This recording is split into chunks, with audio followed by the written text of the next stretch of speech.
Welcome everyone. Today we're going to do a gentle flow sequence. So let's actually begin in child's pose. Go ahead and relax.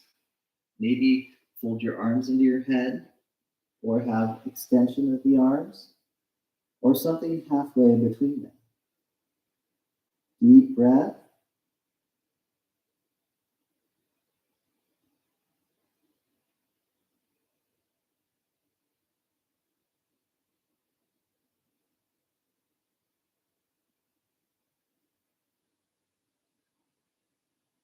And after 5 deep breaths,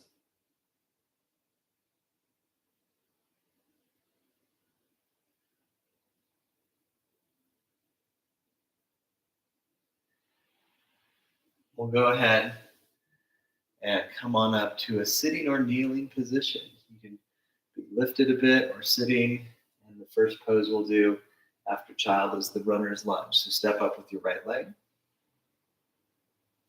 Have the knee and ankle in line. The back tends to slouch a bit, but do your best to lift the chest. Being up on blocks or fingertips is very helpful.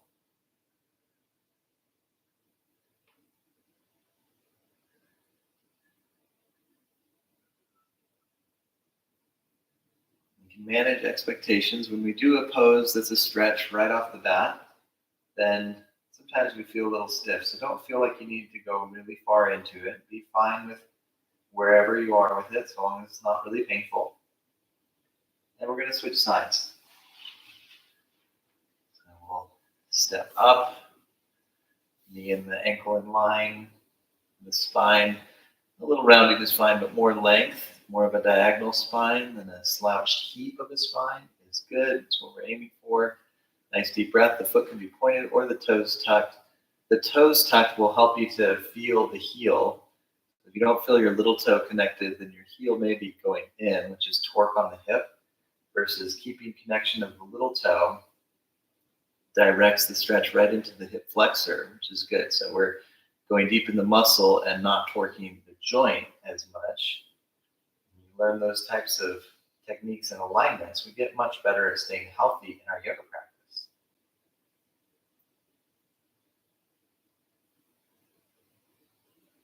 And after a few deep breaths in the pose, we're going to switch to doing some gentle movement. As promised, gentle flow. Switch to hands and knees and roll out the back.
And when we've done a few of those rolls, we'll switch to child. I'm going to leave my toes tucked under, but you can do any form that you like. The main point here is to feel good and to relax.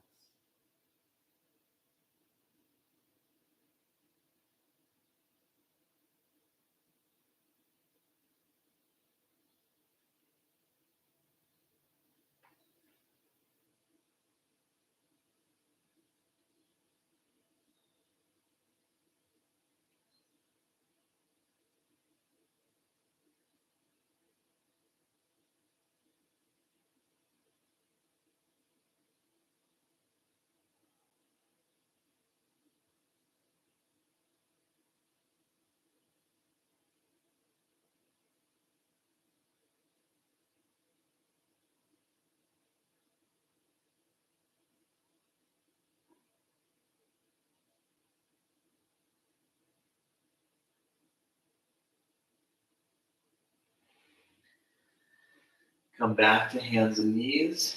And next is downward dog. Head down, hips high.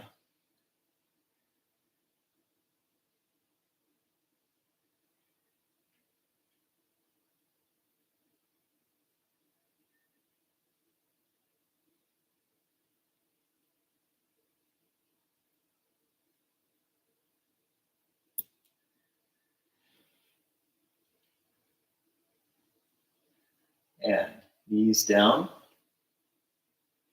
elbows down.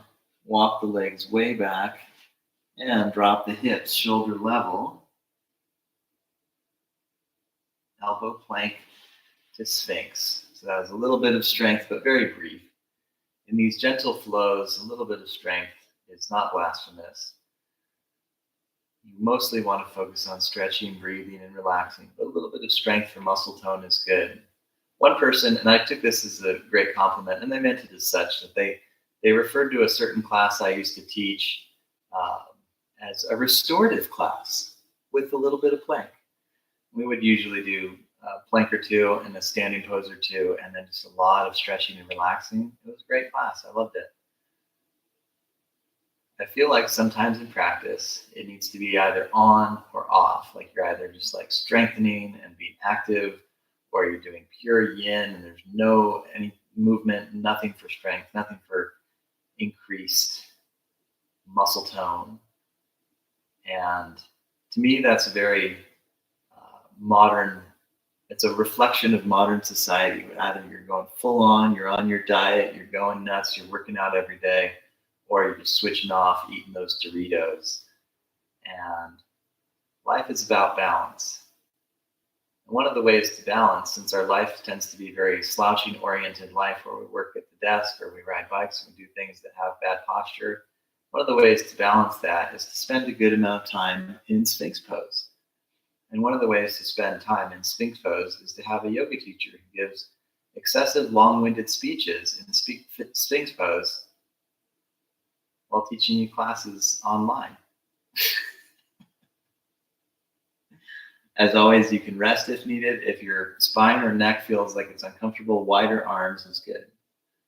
Otherwise, we'll spend a little bit more time here, a little bit of silence.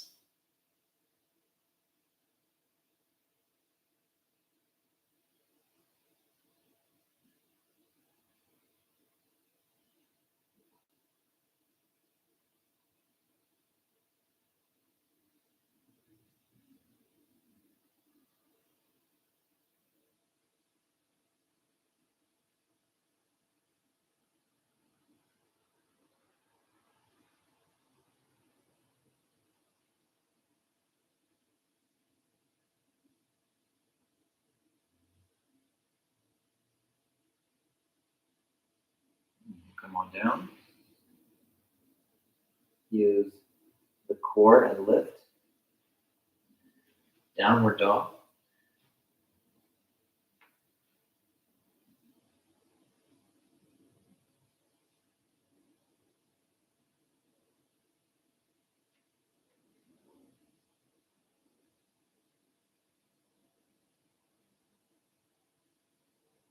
Very good. And child's pose. Let's try child with the knees really wide.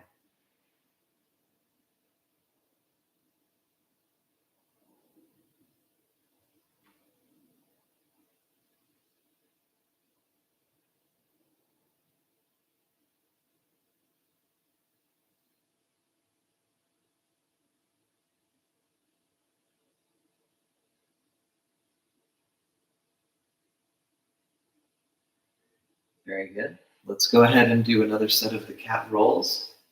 So this time we're going to do a lateral stretch. So press side to side with the ribs and hips. You may feel a big stretch in the lateral hip muscle. Depends on where you're holding on to muscular tension in your body. It's a really nice dynamic movement. And the next time we're going to press to the right, pause there for a second, just feel it, and then start to round the back and tuck the chin. And come to the middle, move over to the left, still rounding the back. Come to the middle, lift the tailbone a little bit, lengthened to neutral, not overarching, but elongating. And then we'll do that on the other side. So press to the left and pause there just to feel it. Now start to round and tuck the chin and come to the middle. And press to the right. And come back to center and lengthen the spine.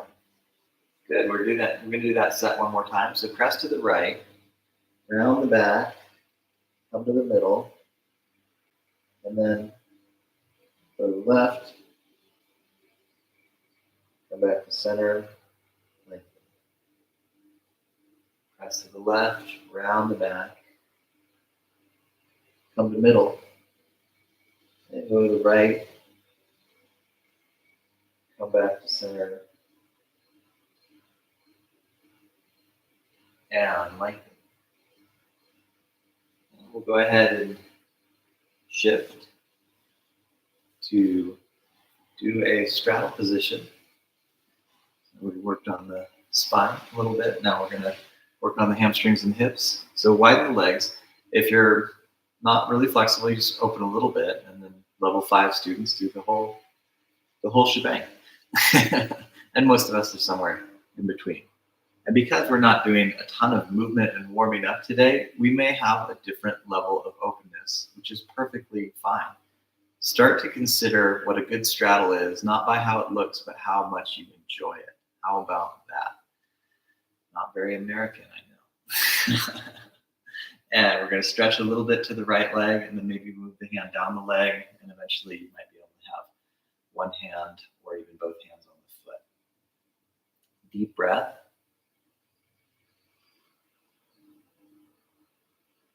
Nice deep breath. Softening in the shoulders.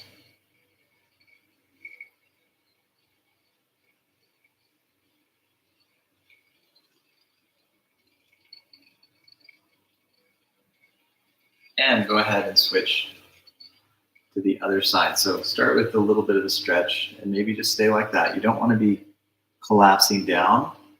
If your back rounds a little bit, that's okay. We see how mostly this is diagonal. It's a lengthening pose. Right? So we're lengthening, breathing, being steady.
Very good.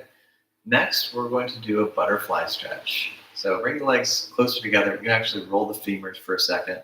Sometimes that really helps to feel the hips not get too sort of stuck open in one direction. We're going to sit with the back against the wall. If you don't have a wall, then just sit maybe on a cushion. But sitting with the back against the wall is a really excellent way to allow your spine to stay upright without having to use strength. So when you sit without the wall, you have to use strength just to sit up straight. And the knees, at first when you're tighter, the knees are higher. The wall really helps the knees to ease down.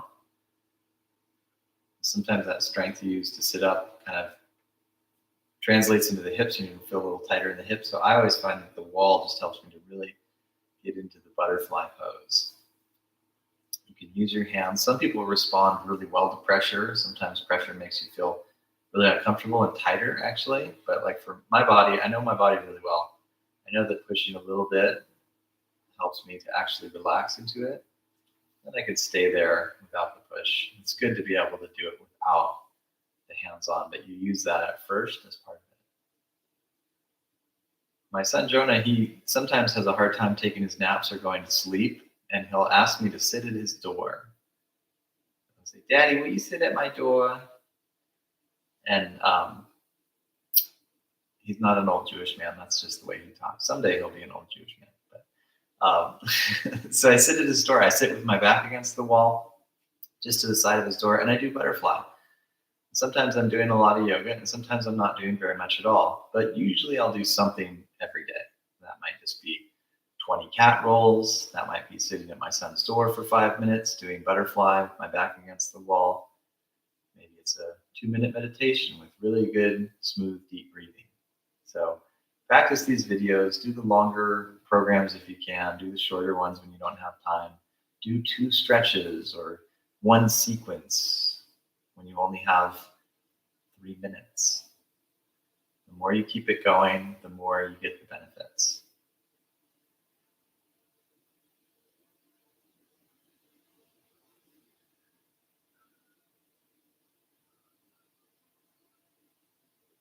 The hips are starting to feel nice and open. We'll take a couple more deep breaths.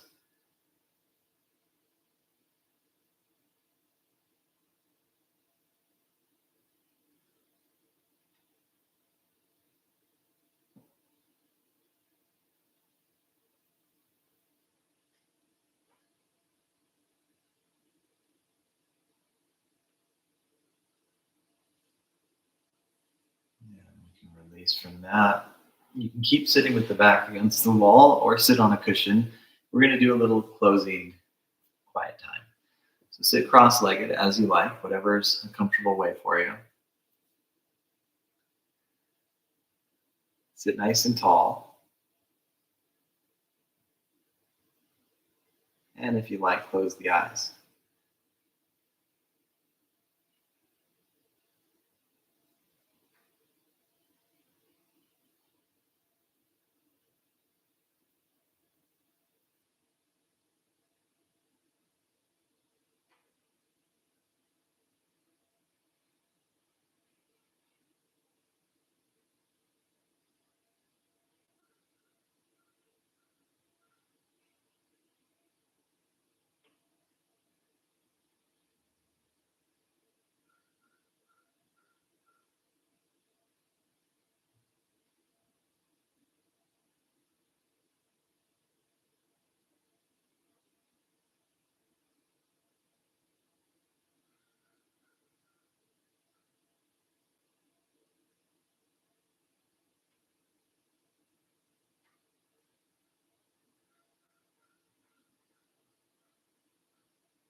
When you're ready, I'm going to gradually come back to the body. You can sit in a different way, cross-legged, or sit any way that's comfortable. We'll just do a couple of closing stretches. So we have the right ear to the right shoulder. Let that left shoulder really sink and stretch.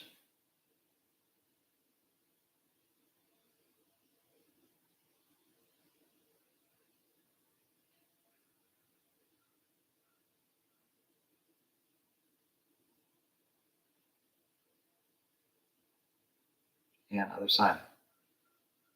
Keep that right shoulder down. Deep breath.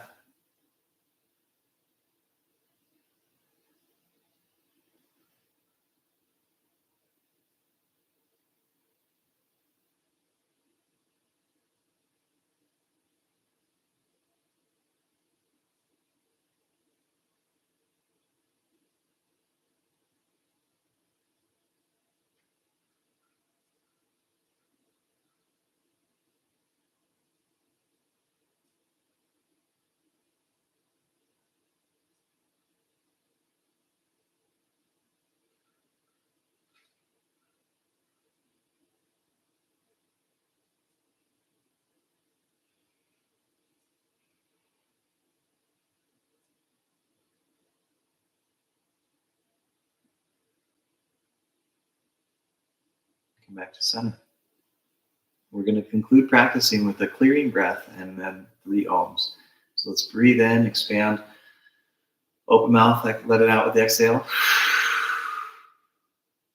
Very good. And then breathe in.